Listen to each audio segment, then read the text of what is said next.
Okay, Andy, your box has arrived, so I'm gonna get it open here and have a look.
Well, there we are. Okay. Well, where are we going to start? Eeny, meeny. Let's go with the UFO first.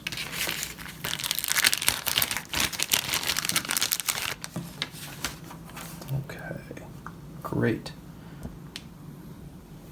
All right. So, let's see what we have here.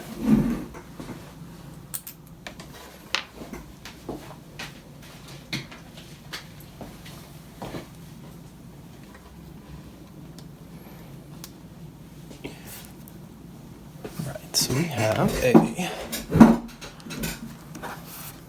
horseshoe back, 1971, March 6138-0011, Yachtman UFO, a very cool watch. Yep. Okay, so, a little crunchy. Well, case-wise, let's start off there. Let's start off with the good. The good so far. Case looks really good. Your bezel and your insert look great. They have some patina on them, of course, some wear, commensurate with your your crystal, which is probably an original, I would assume. Let's see.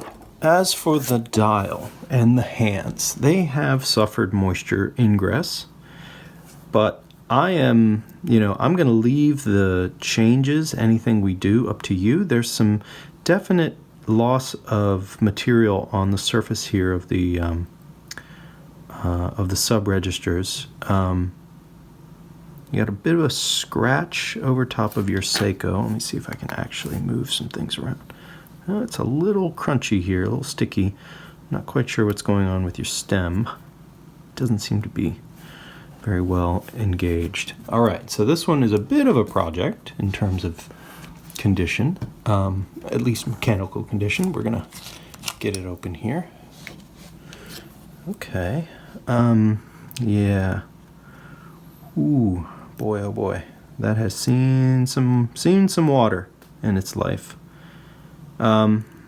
Yeah, water is a tricky beast. Yeah. Let's see. And there's your retaining ring, which is in the wrong spot here. There we go. So this is an early one. This is an A movement. 71, this is an A, so 21 joule. It's got some extra joules around. But it has definitely been wet. This material here is water ingress. I just wonder if we can take a look at your stem. Yeah, looks like there's some issues with the winding components. Okay, well, I'm not going to go too far inside. I don't want to really put too much power in. You're currently not running, but you do have power in your mainspring. But the watch is stuck, I think.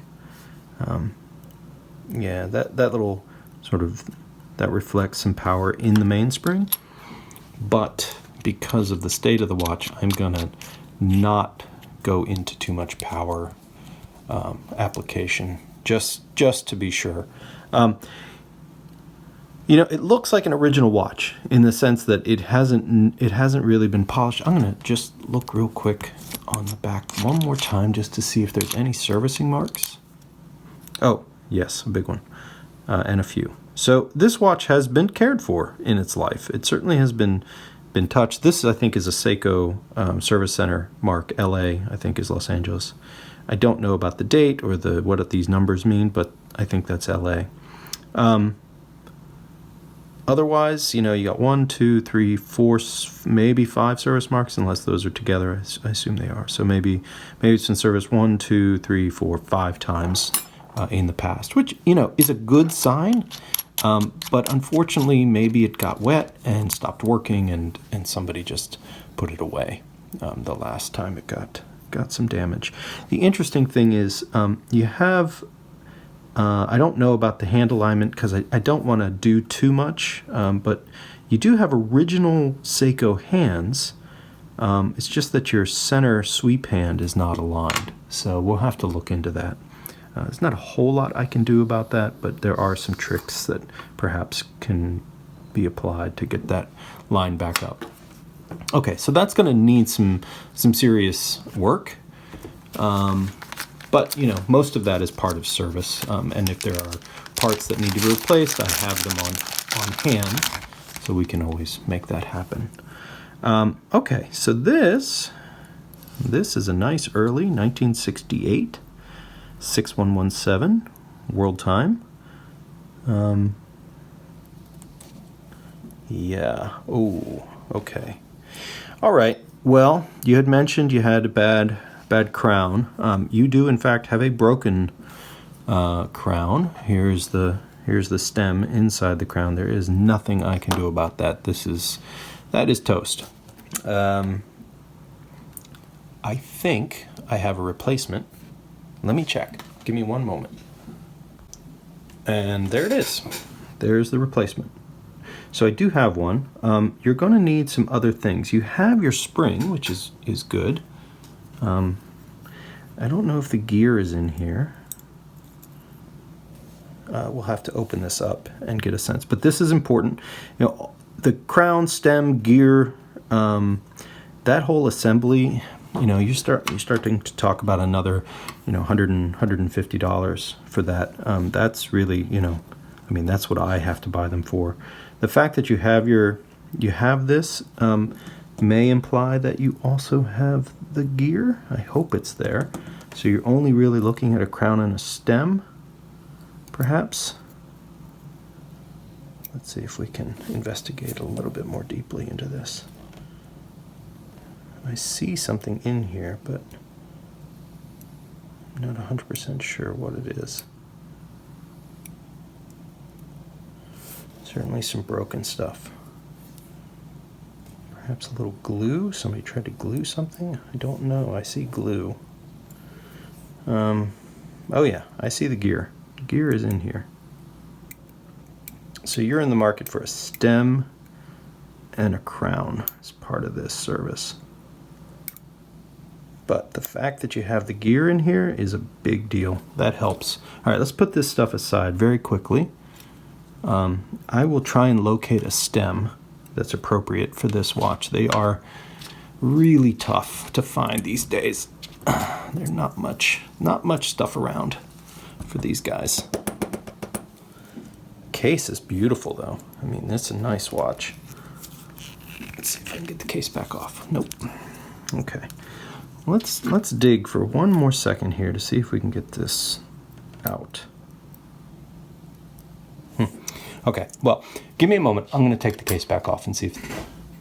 Okay, we're back. So I got it loosened up, but we're going to take it off together.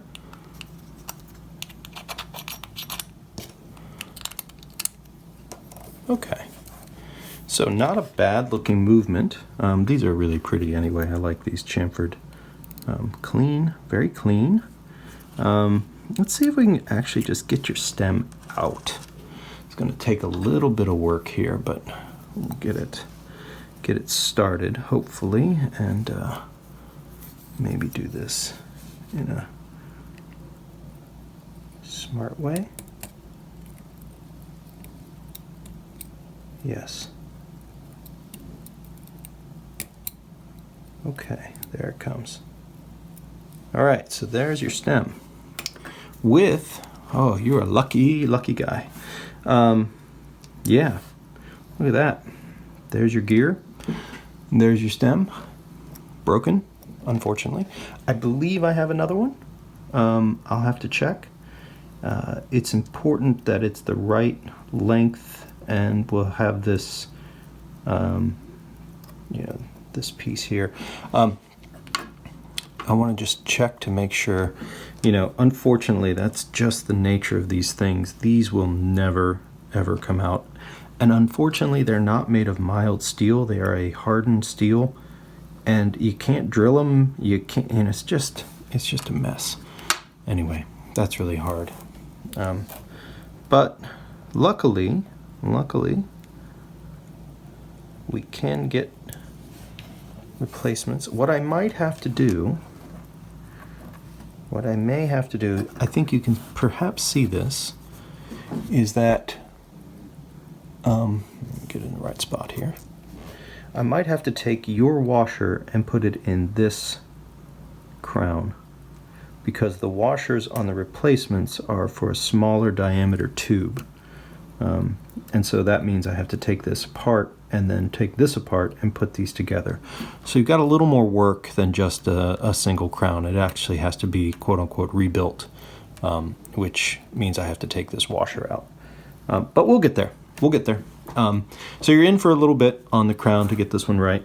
Movement itself looks really, really nice. Actually, I'm really happy with the look of this, considering it's been open to the elements, and you've got actual pitting, surface pitting here on your sealing surface, which is, which means this watch will never be watertight. The movement itself is rather clean. I mean, super clean considering this. I'm really, really surprised. Yeah. So this is a watch that clearly had some moisture, but never really got into the depths. Now there may be things that we don't see here, but that's pretty surprising to see this much moisture ingress and damage. I mean, it means moisture was held in here for a very long time to actually pit the stainless of the case. However, that being said, we can take care of things that are mechanical, and we will. I'm not really going to evaluate the performance of the movement here. Basically, I know it's running, so that's a good step, good first step at least, to understanding the watch. What I'm really interested in is getting this back to cosmetic condition that we like, so we can either polish this, because it is, I believe, an original crystal. We can clean it and polish it, or we can replace it. It's up to you. So I'll leave that to your decision and your discretion. But you've got two really cool, interesting watches. It's a nice start to a collection, if it's the start of a collection, or good compliments to a existing collection. They're really cool. I like them. I have them both in my collection. So I would say, we're in for some work, we're in for some parts, but overall, I think we're at a good spot. Okay, well, thank you, Andy, and I'll be in touch, and we'll get these going, and we'll talk soon. Okay, thanks for watching.